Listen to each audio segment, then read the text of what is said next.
بسم الله الرحمن الرحیم. د هدایت النحو د شرح په سلسله کې دا زمونږه 14 نمبر درس دی. يقول المصنف رحمه الله تعالى: السادس أن يكون الرفع بالواو المزموم ما قبلها، والنصب والجر بالياء المكسور ما قبلها، ويختص بجمع المذكر السالم نحو مسلمون وأولو وعشرون مع أخواتها تقول: جاءني مسلمون وعشرون وأولو مال، ورأيت مسلمين وعشرين وأولي مال، ومررت بمسلمين وعشرين وأولي مال. السادس أن يكون الرفع بالواو المزموم ما قبلها. تدی زینا مصنف رحمه الله د اسم د اعراب په لحاظ سره شپږم قسم بیانوي. نو فرمایي چې شپږم قسم دا دی چې د هغې حالت رفعی په واو ما قبل مضموم سره وي، یعنی د واو نه چې کوم مخکې حرف دی په هغې حرف باندې پیش وي، او حالت نسبی او جری په یا ما قبل مکسور سره وي. د یا نه کوم مخکې حرف دی په دغې حرف باندې به کسره وي. او د اعرابو دا شپږم قسم دای د اسم متمکن درې قسمونو لور کړی دی. یو قسم دی جمع مذکر سالم، او دوه تدې کم ملحقات دي. یو دی اولو، او دریم دی د 20 نه والا تر د 90 پورې کمې دهایانې دي. نو دی درې قسمونو لای دا اعراب ورکړی دی. او مونږه تدینا داسې هم تعبیر کولی شو چې د اعرابو د شپږم قسم دای جمع مذکر سالم له ورکړی دی. خوا که دغه جمع مذکر سالم دا حقیقي وي، که جمع مذکر سالم صوری وي، او کچری جمع مذکر سالم معنوي وي. نو د جمع مذکر سالم کم یو قسم وي په دې دریو کې، که حقیقي وي، که معنوي وي، او که صوري وي، نو د هغې ته به دغه اعراب ملاویږي. د هغې حالت رفعي به په واو ما قبل ضمې سره وي، او حالت نسبي او جري به په یا ما قبل کسرې سره وي. جمع حقیقي دا هغې جمع ته وایي چې د هغې شکل و صورت دا د جمع والا وي، یعنی د هغې په اخر کې د وو نه په مخکې حرف باندې ضمه وي، او په اخر کې نون وي، او یا د هغې په اخر کې یا وي، د یا نه په مخکې حرف باندې کسره وي، او د ټولو نه په اخر کې نون مفتوح وي. دویم چې تدې معنا هم د جمع والا وي، په دریو باندې یا د دریو نه زیات کم غیر معین افراد دي په هغې باندې دغه لفظ دلالت کوي. او دریم شرط پکې دا وي چې ته دغې مادې نه تدې مفرد هم وي. مثلا مسلمون دا جمع حقیقي ده، ځکه چې تدې شکل و صورت دا هم د جمع والا دی، په آخر کې وو ما قبل مضموم او نون مفتوح دی. معنی هم د جمع والا ده، د دوو نه زیات په غیر معین افرادو باندې دلالت کوي. او تدې مادې نه تدې مفرد هم شته دی، ځکه چې د مسلمون مفرد دا مسلم دی. او دویم مثال دی مسلمین. په مسلمین کې هم دغه شرایط دي، په آخر کې د یا نه په مخکې حرف باندې کسره ده، او د ټولو نه په آخر کې نون دی. معنی هم د جمع والا ده، او تدې مادې نه تدې مفرد هم دی، نو دې ته جمع مذکر سالم حقیقي وایي. د جمع دویم قسم دی جمع صوري، چې د هغې صرف شکل و صورت د جمع والا وي، یعنی په آخر کې د وو نه په مخکې حرف باندې ضمه وي یا د یا نه په مخکې حرف باندې کسره وي او په آخر کې نون وي. خو ته دغې جمع ته دغې لفظ معنی هم د جمع والا نه وي او ته دغې مادې نه ته دې مفرد هم نه وي. ته دې مثال دی د 20 نه والا تر د 90 پورې دا کمې دهایانې دي، 30 40 50 60 70 80 او 90، نو دا ټول جمع صوري دي. ته دې صرف شکل و صورت دا د جمع والا دی، ځکه چې په آخر کې ته دې و ما قبل مضموم دی او بیا په آخر کې نون مفتوح دی، لیکن ته دې معنا دا د جمع والا نه ده، ځکه چې جمع هغې ته وایي چې هغه د دوو نه زیات په غیر معین افرادو باندې دلالت کوي، په غیر معین څیزونو باندې دلالت کوي. او دا کم 20 30 40 50 60 نو دا په غیر معین څیزونو باندې دلالت نه کوي، بلکې دا په یو معین عدد باندې او په معین څیز باندې دلالت کوي. نو دې وجې نه ته دې معنا دا د جمع والا نه ده. او بل د 20 مفرد هم نشته دی، ځکه چې 10 یا د 30 مفرد د 30 دا نه ده. د جمع دریم قسم دی د جمع مذکر سالم، د دې دریم قسم دی جمع معنوي. او جمع معنوي هغې ته وایي چې د هغې صرف معنی د جمع والا وي، یعنی د دوو نه زیات په غیر معین افرادو باندې دلالت کوي. ته دې نه علاوه د هغې شکل و صورت هم د جمع والا نه وي او ته دغې مادې نه ته دې مفرد هم نه وي. نو ته دې مثال دی اولو، نو اولو ته دې معنی خو د جمع والا ده، ځکه چې دا د دوو نه زیات په غیر معین افرادو باندې او په غیر معین څیزونو باندې دلالت کوي. خو ته دې کم شکل و صورت دی دا د جمع والا نه دی، په آخر کې نون نشته دی او ته دې مادې نه ته دې مفرد هم نشته دی، ځکه چې د اولو کم مفرد دی نو هغه لفظي ذو دی. نو حاصل دا شو چې د اعرابو دا کم شپږم قسم دی دای جمع مذکر سالم له ورکړی دی، خوا که دغه جمع مذکر سالم حقیقي وي، خوا که دغه جمع مذکر سالم صوري وي او خوا که معنوي وي. نو مصنف فرمایي السادسو د اعرابو په لحاظ سره د اسم شپږم قسم دا دی ان یکون الرفع بالواو المضموم ما قبلها، چې د هغې حالت رفعي په واو ما قبل ضمې سره وي، یعنی د واو نه په مخکې حرف باندې ضمه وي. والنصب والجر بالیاء المکسور ما قبلها، او حالت نسبی او جری دا په یا ما قبل کسرې سره وي، یعنی د یا نه چې کوم مخکې حرف دی په دغې حرف باندې کسره وي، او حالت نسبی او جری دا یو شانتي دي. ويختص بجمع المذکر السالم، او د اعرابو دا قسم دا خاص کړی شوی دی د جمع مذکر سالم سره، خوا که د جمع مذکر سالم حقیقي وي که معنوي وي او که صوري وي.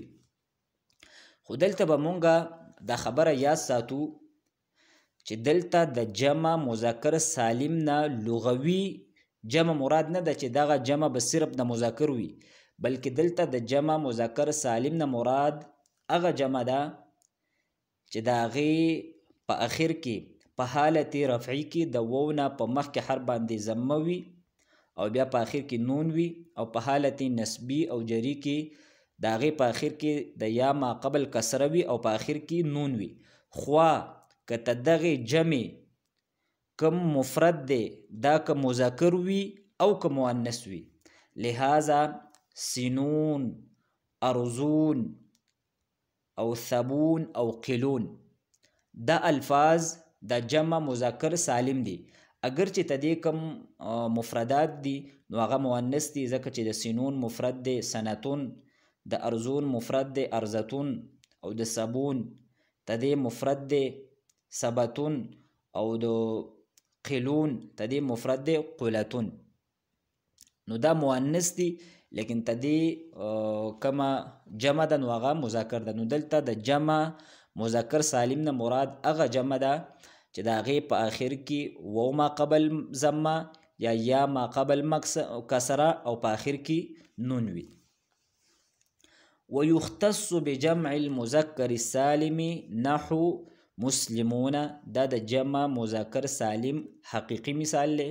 و اولو دا د جمع معنوي مثال لی. او 20 دا د جمع سوری مثال لی. و 20 مع اخواتها، د 20 سره هم خاص دي او تدې چې کم اخوات دي دا غیر ته به هم دغه اعراب ملاویږي. د اخوات نه مراد د 20 د 30 نه والا تر د 90 پورې کمې دهیانې دي دغه ته مراد دي، که 30 40 50 60 او 70 80 او 90. و اولو و 20 مع اخواتها، او اخواتها کې دا کم ها ضمیر دی دا 20 طرف ته راجع دی او دا 20 دا د کلمتون په تاویل کې دی. تقول جاءني مسلمون و 20 و اولو مال. په دې عبارت کې مصنف رحمه الله د حالت رفعی مثالونه ذکر کړي دي او د جمع حقیقی معنوي او سوری د درې وړو مثالونه ذکر کړي دي. یا مونږ داسې وایو چې د جمع مذکر سالم او تدې کوم ملحقات دي د هغې د حالت رفعی مثالونه ذکر کړي دي.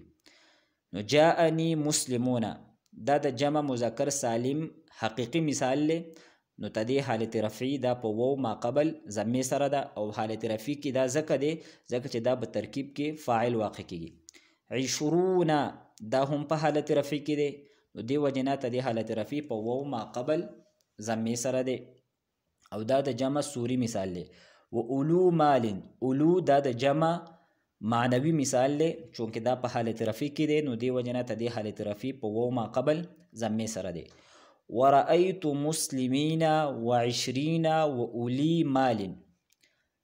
په دې عبارت کې صاحب کتاب تدې درې وړو قسمونو حالت نسبی ذکر کړی دی او حالت نسبی تدې په یا ما قبل کسرې سره دی. نو مسلمین دا په ترکیب کې مفعول به جوړیږي او مفعول به دا منصوب وي. نو چونکې دا جمع مذکر سالم دی او تدې حالت نسبی په یا ما قبل کسرې سره وي، نو دلته هم دغه شانتي دی.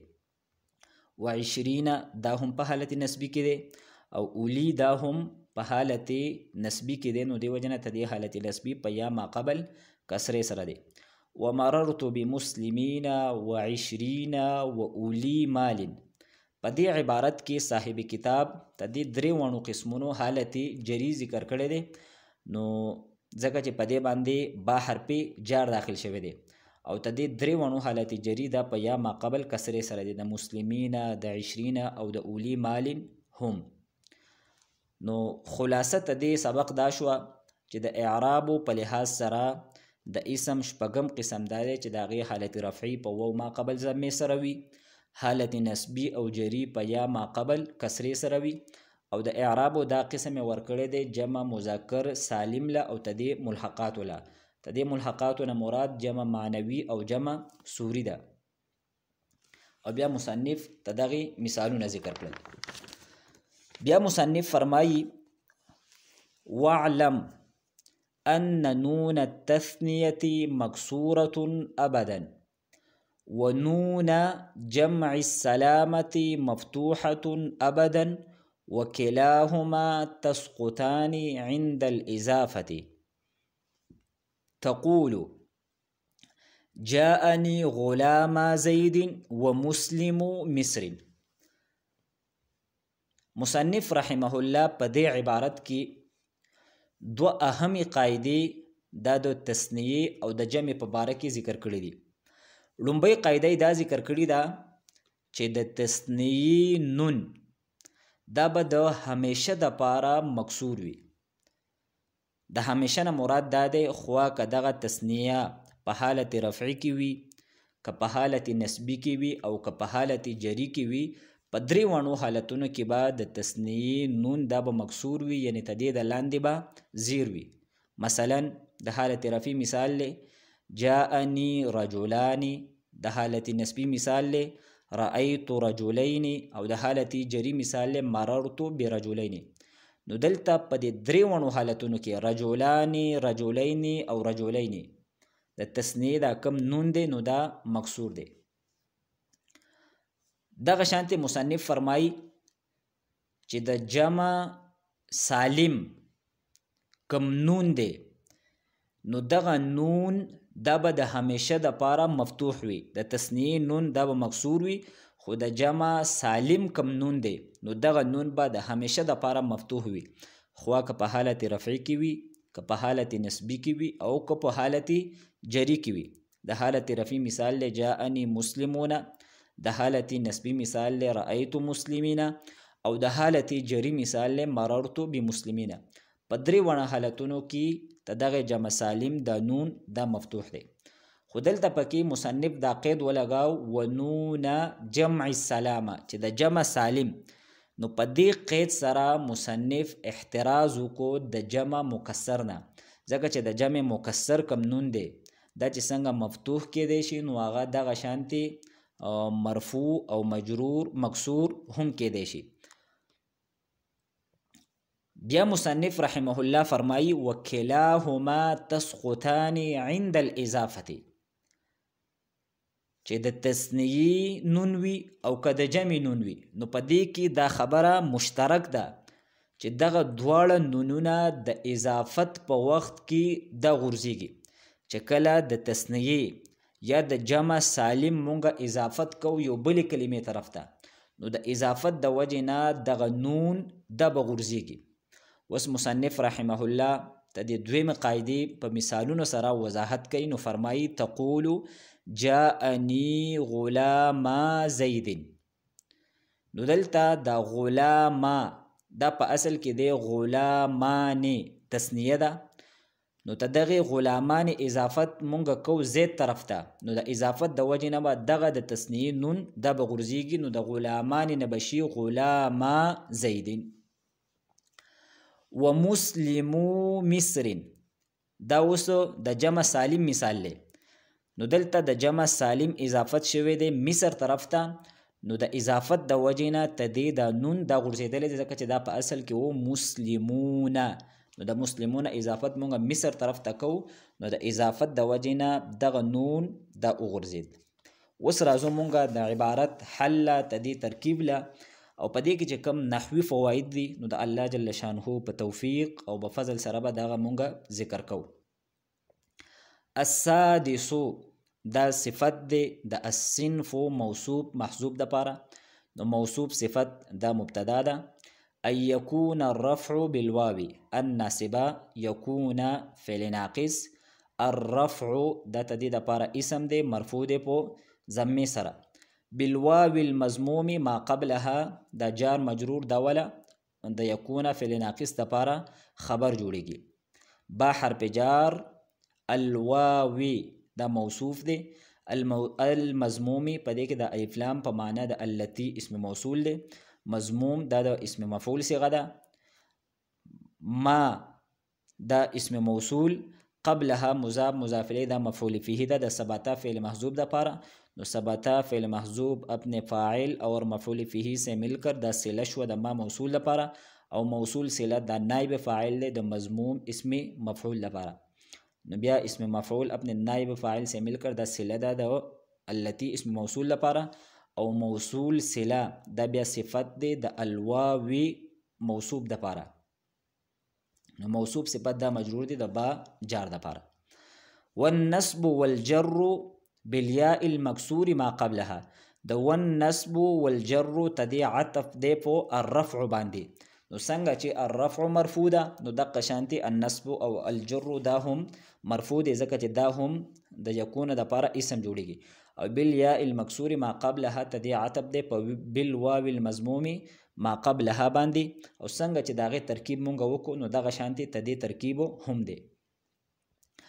ويختص بجمع المذكر السالم، يختص صيغه واحد مذکر غائب فعل مضارع مجهول هو ضمیر پدې کې نائب فاعل له.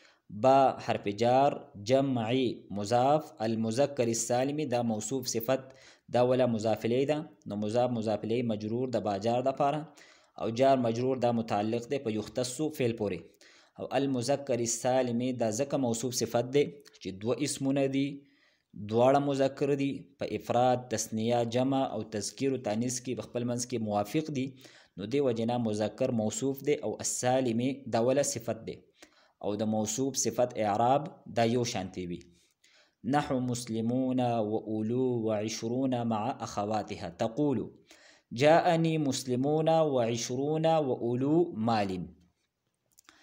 جاءني جاء فعل نون وقاية يا ضمير منصوب متصل منصوب محلا مفعول به مقدم. مسلمون مرفوع بواوي لفظا مرفوع بواوي لفظا يعني دا د دې حالت رفع په واو ما قبل ضمیر سره ده دا معطوف علی شو واو حرف عطف. 20 مرفوع بواوي لفظا دا معطوف اول له او اولو مرفوع بواوي لفظا دا مضاف دی او مال مجرور بکسر لفظا دا مضاف الیه ده. مضاف الیه دا معطوف ثانی شو. نو مسلمون معطوف علیه اپنے دونوں معطوفوں سے مل کر دا فاعل لے دو جاء دا پارا لہذا دا جملہ فعلیہ شو. رأیت مسلمین وعشرین وأولی مال. رأیت دا فعل بفاعل مسلمین دا منصوب بیائی لفظا دا منصوب دی په یا ما قبل کسره سره دا معطوف علی دی. 20 دا ولا معطوف اول لی او اولی مالن دا ولا معطوف ثانی دی لہذا دا بیا د رأیتو د پاره مفعول به جوړیږي. مررت بمسلمین و20 و اولی مالن. مررت فعل بفاعل با حرف جار مسلمین مجرور بیای لفظا دا معطوف علی ده. 20 معطوف اول او اولی مال معطوف ثانی نو دا بیا مجرور دی معطوف علی اپنے دونوں معطوفوں سے مل کر مجرور دی دا با جار دا پارا او جار مجرور دا متعلق دی پو مررتو فعل پوری. دلته بمونگا دا فائدے پتور باندې د کتابت یو قاعده ذکر کو. کمونگا تاسو وګورو نو اولو کی د حمزه او د لام په منځ کې وو لیکل شوی دی لیکن دا وو دا خو لیکل کیږي لیکن دا ویل کیږي نه ځکه چې مونږ داسې نه وایو اولو بلکې مونږ اولو وایو د په دې وو باندې مونږ تلفظ نه کوو.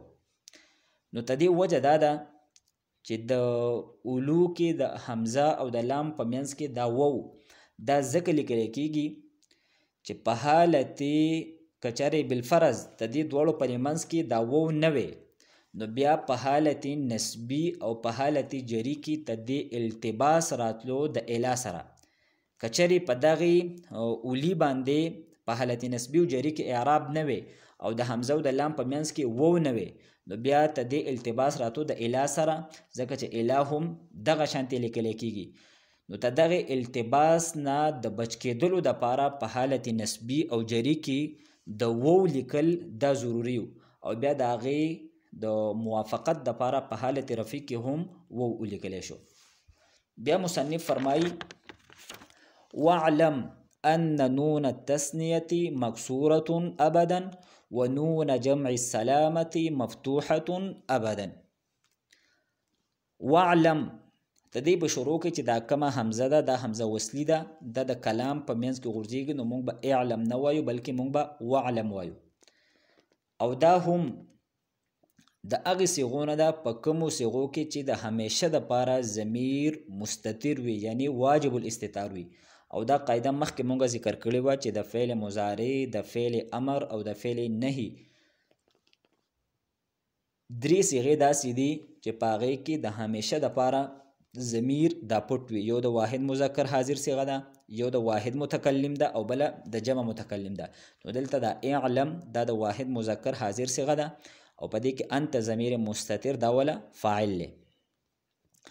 ان نونت او بله اهم خبره به مونږ دا یاد ساتو چې د اعلم یا د علمه یعلمونه وروستو چې کوم ان او د ان بشانت لفظ وي نو دغه به ان وي، یعنی بفتح الحمزه به وي، بکسر الحمزه به نه وي.